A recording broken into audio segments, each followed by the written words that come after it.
I can tell you that Brian Martin, Samantha Moore, and Nate Mullner were all on third shift. And we realized that we were arresting women that had a drug problem, that they would get 3 days in jail for prostitution. We're arresting them for prostitution. We're just making them dope sick, costing them money, and they have to go out now and turn more tricks to pay their fine. And we're standing in the middle of 7th Street at 3 o'clock in the morning. It was a warm summer night, and I remember this. Warning. The podcast you're about to listen to may contain graphic descriptions of violent assaults, murder, and adult language. Listener discretion is advised.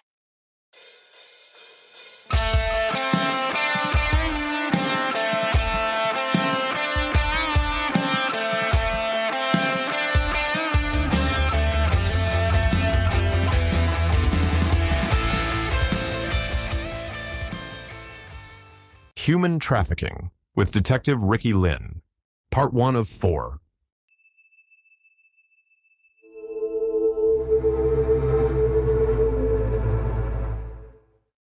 We have a content warning that rolls in front of every episode because we usually talk about sensitive topics, and we do not want to trigger anyone or make sure that we all understand that the topics are of an adult nature. The episode you are about to listen to or watch is perhaps one of the darkest we have produced, and we wanted to make sure everyone is prepared for what will be talked about. Human trafficking covers a wide spectrum of atrocities and evil. This interview goes to some of those dark places, while briefly, but they are disturbing all the same. Children should not be present when this one is played. Also, if anyone takes a hard pass at listening to or viewing this episode based on trauma they have experienced or have been close to, we understand completely and would recommend waiting this one out for one of our future drops and stories. We care deeply about all of our listeners and viewers and want to balance making educational content while at the same time protecting vulnerable people. Take care and thank you for your careful consideration on this. Hello and welcome back to the Murder Police Podcast. We have with us today a very special guest, Detective Ricky Lynn, and we are going to talk about human trafficking. So, Ricky, thank you so much for joining us. I've wanted to get you in here for a long time, so I'm glad you finally made it. Thank you very much. Yeah, thanks for coming in. Me too, is that it dawned on me because I think I told you that most of the people that listen or watch to our podcast are in it for the educational part. And as far as what human trafficking has to do maybe with the murder business and death investigations is that unfortunately there's a correlation in that. And you'll probably talk more about that in many different ways, how people can lose their lives in this, which is there's tons of horrible things about it. But I thought it'd be a good idea to have you come over and talk about what it is, especially maybe right now with all the stuff about the Epstein files, because that word keeps getting thrown out there. And like so many other things, I think there's a lot of what it is and what it isn't. So thank you for coming on board. Appreciate that. Looking forward to it. Start out, because we do this, and I think it's important for people. How'd you get interested in law enforcement, and what did your first part of your career track look like? Well, I guess that's a really funny question. I graduated high school in a small town, about 2,000 people. It'd be Owego, New York, which sits on the Pennsylvania line, right dead center in New York State, and it's all farm country. And when I turned 18, I kind of followed my family's progression into, we had a volunteer fire department, and it was large. It was 18 vehicles, a couple paramedic ambulances, and we were the only paramedic ambulances in the whole county. So we were busy. So at 18 to 21, you can't be in law enforcement until you're 21. I actually worked in a factory. I worked on a farm before I turned 18, worked in a factory until I turned 21 years old. And everybody in the town, like if there was a fire, you left work to go fight fire. So when I turned 21, I had a lot of friends in the law enforcement world. And I was hired, and back then you had like a year to go to police basic school. So when I first started working with no training, riding with one of my good friends, and they come out with, everybody talks about police basic school now, this very structured thing. And I went to police basic school, and it was Monday through Friday from 6 at night until 11 o'clock at night, every night, and every Saturday and Sunday for, I have no idea, 8 months. It felt like it was forever. Yes. But I did that while I was working.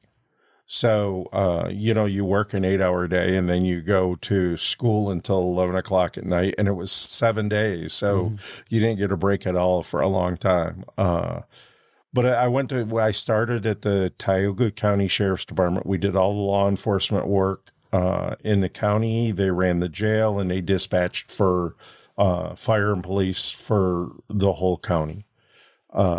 So I worked there a couple years, and then I went to work for the Village of Owego Police Department.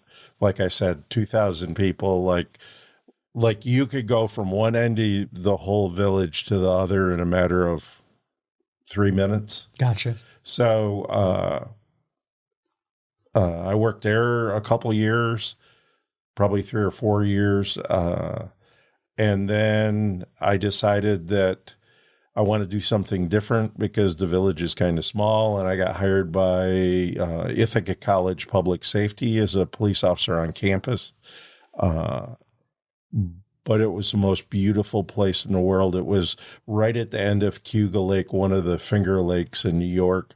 I had a boat on the lake, and I worked there about 4 years doing that. And then I decided that, college policing is way different than regular policing. We had a judicial code, and when you caught a student doing something wrong, they went through the judicial system on campus to teach students right for wrong, no matter what it was. It could be a stabbing, it could be, and they went through the judicial system, and it was a little frustrating that, like, there was not even a criminal offense report written unless you were a non-student. And then we charged everybody criminally if you were a non-student.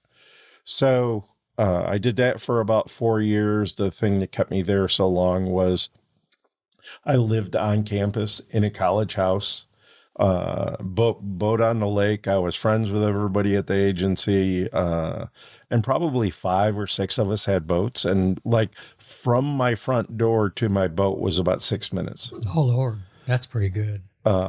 So, and it was like on a hill. So my house overlooked looking up the lake. So there was sailboats every day. It was like living on a postcard. Yeah.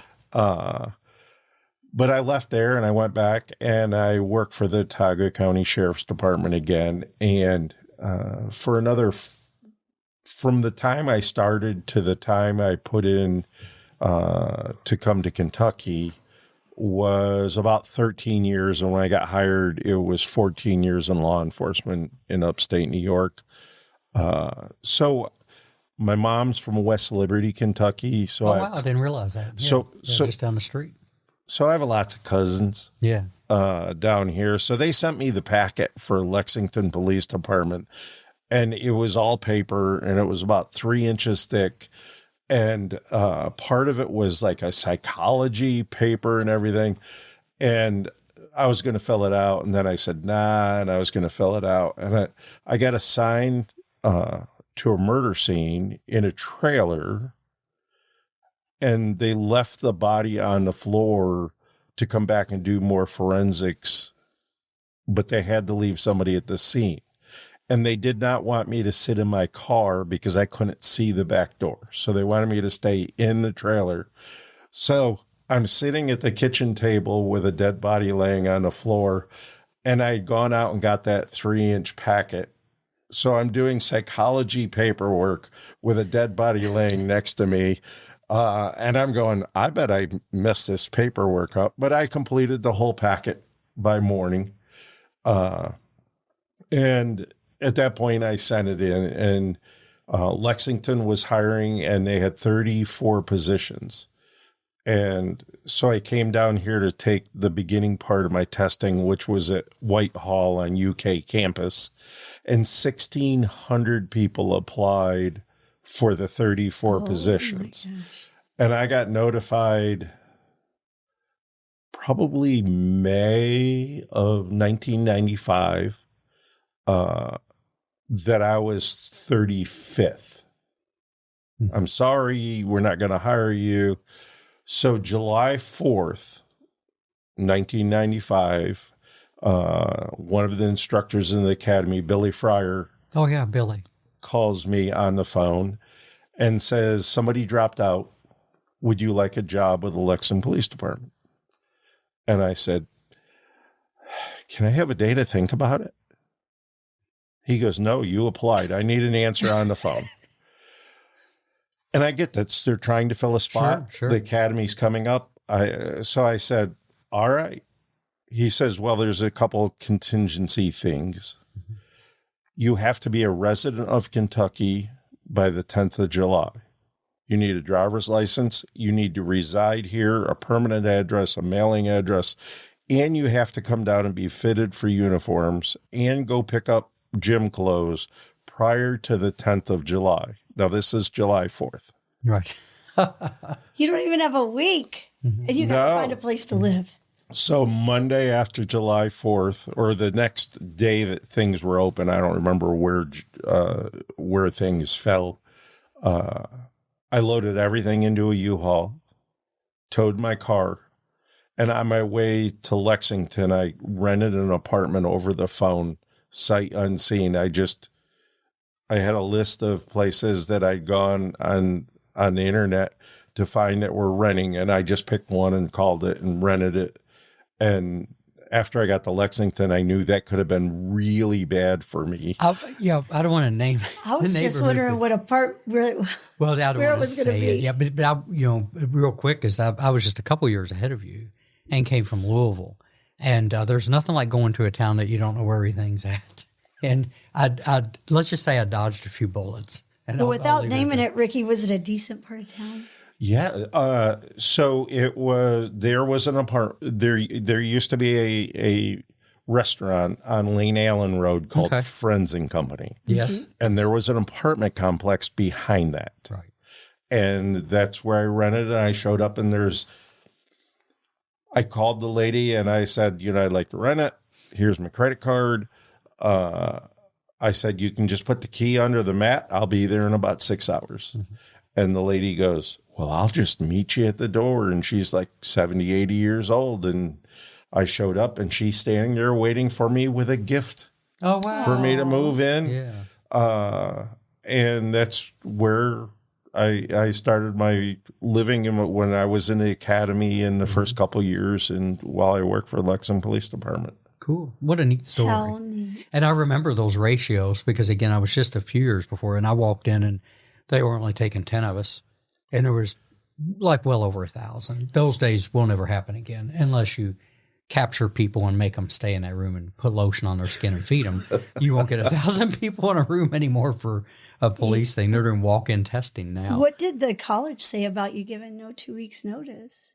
Well, I'd gone back to the sheriff's department, and the sheriff was Ray Ayers, and he knew I wanted someplace bigger, and he said, whatever you need. And even the police chief for the Wego police chief, Robert Williams, said they were both in. Like they were friends of mine. Like I said, it's a town of 2,000 people, so everybody's friends. So they both, wrote raving reviews. They probably fudged a little bit, worth the money. Exactly. But so I started July 10th, 1995 for Lexington, and then we're in the academy for almost a year. Yeah, it's a long time. It's especially after you're doing some training, it's got to do that too. So Got to be a long time there. Neat story. I think we all fall Yeah. into that too. The paperwork, the process, it just felt like it took forever, to get in there too. But I always tell people that if they're trying and you don't make it the first time and they don't tell you you're terminal, every now and then they'll tell somebody this really isn't going to be for you ever, to keep trying, because there's people, you and I, that we worked with, there were people that tried 4 or 5 times and then they left in command and executive positions. It's just the luck of the draw sometimes. There's a lot of it that comes down to that sometimes. So it was trying. I remember in the process, the paperwork process, they required 8 references that are not family members, right? Which was pretty easy. But then I needed 3 people that has known me since I was born to vouch for me now. Mm-hmm. And if you think about that, if you're 21 years old, to find somebody that knows you when a baby, it's usually a very elderly person. Like I'm trying to find babysitters and stuff that I didn't have. I was lucky. I was from a very small town and I found people. But if you were 21 and you moved away to college, that would be a hard thing to come up with. It was tough. Because I remember I used some neighbors and stuff like that, because there were neighbors that when I was born knew me and stuff like that. I think Teresa Howe next door, I think she told the backgrounds people that him and his brothers fought a lot, which was the gospel truth, and that maybe that got me in. Because, it's my older brothers would beat me and I'd beat my 2 younger brothers. And it was just part of having 5 boys in a house. So you get on, you make it to the academy and whatnot. Go to patrol like we all do. I mean, that's where you earn your bones. Tell us a little bit about, because now your specialty now at some point in your career, and then it continues on now into your new gigs, is this thing called human trafficking. Where did that spark, and what were the things that got you to that point? So I went through the whole FTO phase, right, and I did I come from a small town that there was probably 5 or 6 minorities that I knew total. Right. So I do all my training in Lexington, and all my rotations were on Versailles Road. And that was before Cardinal Valley was mostly Hispanic. True. And it was like policing in New York. Yeah. And so I get put on my own, and the first day was downtown in Lexington, and my beat was Bluegrass, Aspendale housing projects. Okay. That's a bit of a turn from Versailles Road. And from back home with 2,000 people. Yes. I rolled up I can tell you, for the 3 months, I rode with all my windows up, wondering what in the heck did I do? Like this is the worst thing in the world. And it took me about 3 months, 4 months to get accustomed to it. Now, along with a Bluegrass Aspendale housing project came with a street that it was 7th Street. Right. And Limestone. And there was a lot of street prostitution, which I had never seen in my life. And that intrigued me so much, because back then the drug of choice where I worked was crack cocaine. We didn't have any of that where I was. So it was a learning experience.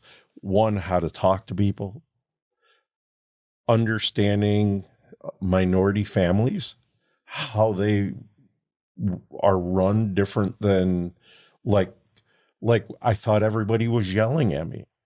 Like I thought everybody was aggressive towards me when I first started. Like it's just a different type of family that have a lot of people, and they talk louder. And when they want to talk to you, they talk over everybody to talk to you, which is just normal.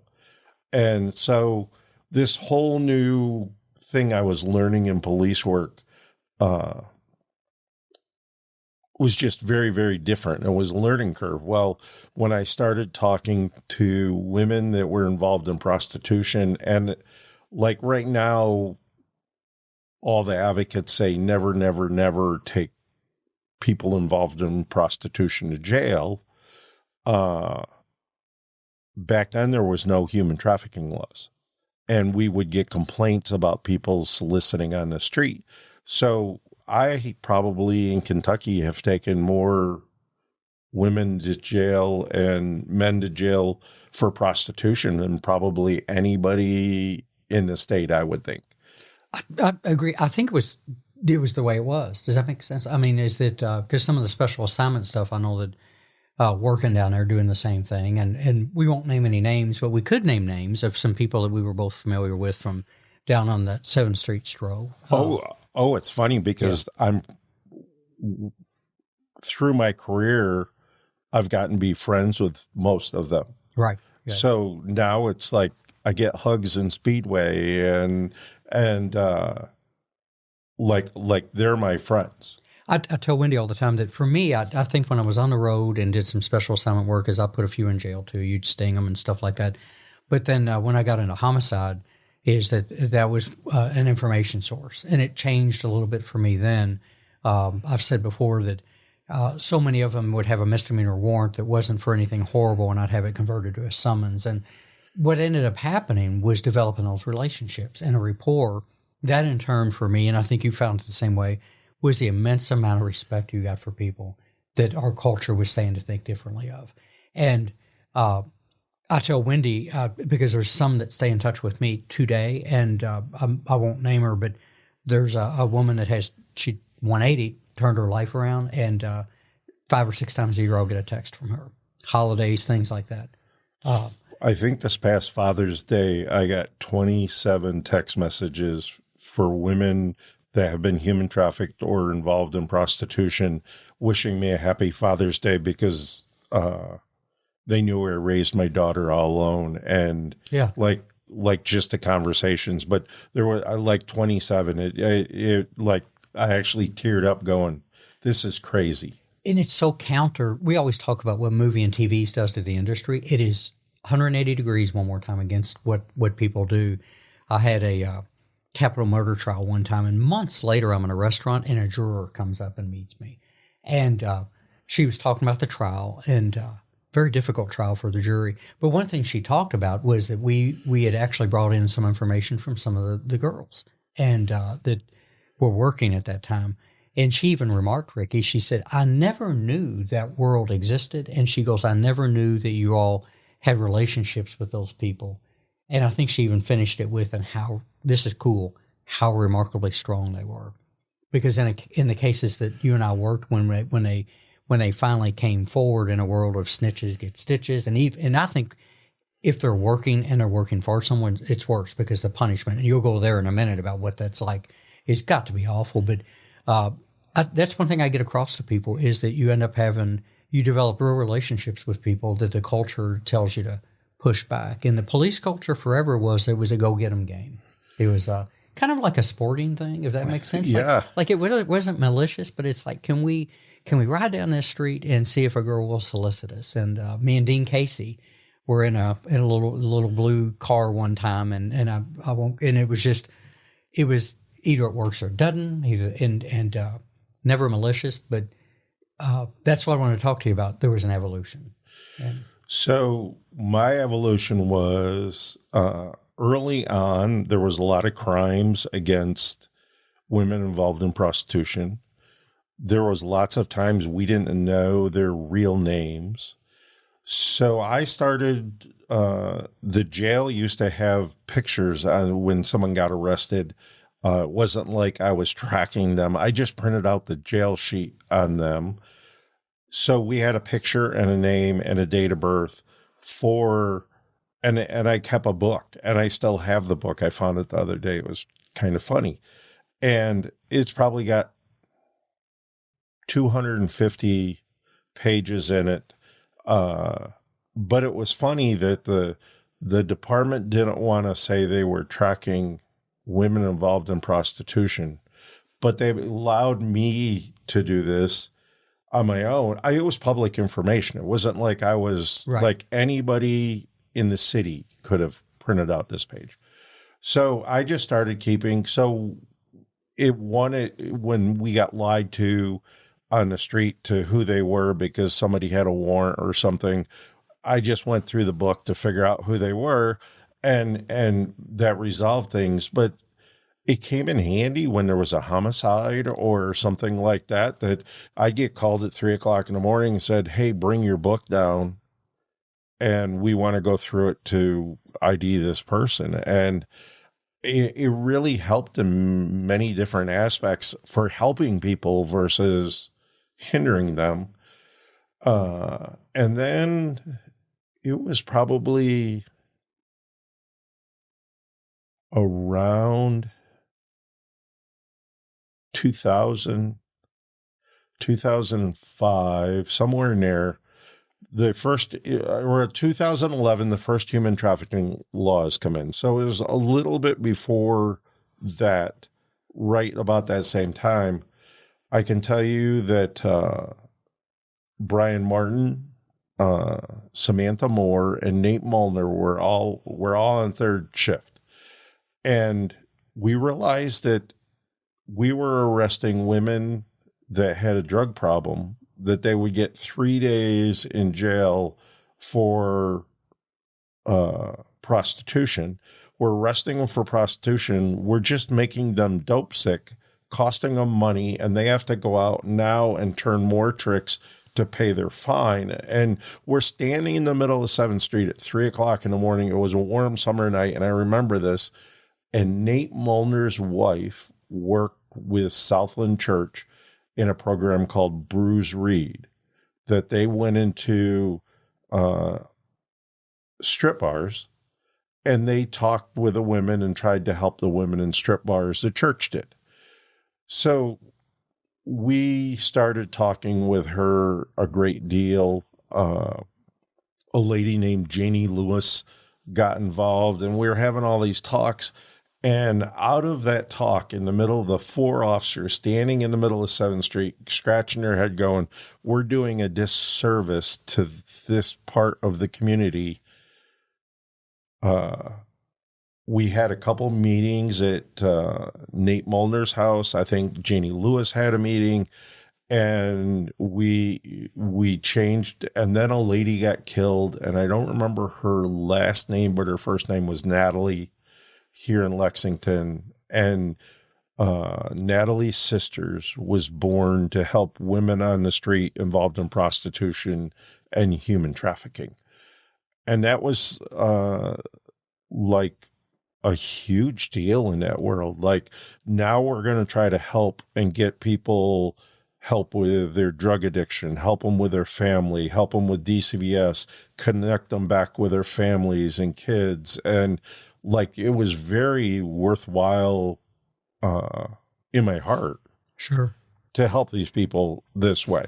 So we would go out on the street, and sometimes even in a marked car, and once a week we would drop food off and transport the women from Natalie's Sisters to talk with these people on the street. And we did it with uniformed officers. For the 7th Street was, as you know, always not the nicest street. Like, sometimes we had stabbings and shootings, and at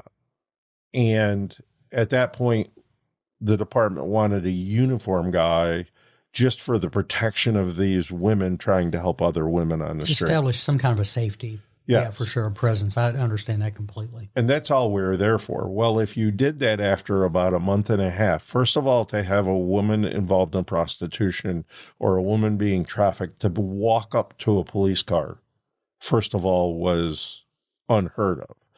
And now they're running up to the police car because they realize that the women from Natalie's Sisters is in this, and we have food. So from that, it was really funny that it changed the whole demeanor, that even if you had to arrest somebody, you usually got a hug. Yeah. Saying, and the only people that we're arresting at that point is if somebody was intoxicated to a point that they were a really hazard to themselves, or if you found somebody that had not eaten in 5 days, or somebody that said they have, like, I got cut and it's all infected, and putting somebody in jail got free medical care. So we used the jail as a tool to help this group of individuals in the community. So we did, and I cannot say we, because it was a team approach from across the board. And then from there, Brian Martin and I started doing community cookouts I remember those. On 7th Street. Yeah. And we realized that there was more people hurting down there than just... Hey, you know there's more to the story, so go download the next episode like the true crime fan that you are. The Murder Police podcast is hosted by Wendy and David Lyons and was created to honor the lives of crime victims, so their names are never forgotten. It is produced, recorded, and edited by David Lyons. The Murder Police podcast can be found on your favorite Apple or Android podcast platform, as well as at murderpolicepodcast.com, where you will find show notes, transcripts, information about our presenters, and a link to the official Murder Police Podcast merch store, where you can purchase a huge variety of Murder Police Podcast swag. We are also on Facebook, Instagram, and YouTube, which is closed caption for those that are hearing impaired. Just search for the Murder Police Podcast and you will find us. If you have enjoyed this podcast, please subscribe for more and give us 5 stars and a written review on Apple Podcasts or wherever you download your podcasts. Make sure you set your player to automatically download new episodes so you get the new ones as soon as they drop. And please tell your friends. Lock it down, Judy.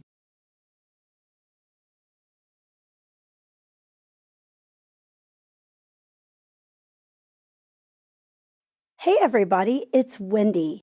In case you didn't know, David finally got off his butt and finished his book, True Crime and Consequences. The book is super educational and talks about the world of true crime and where it meets real investigations.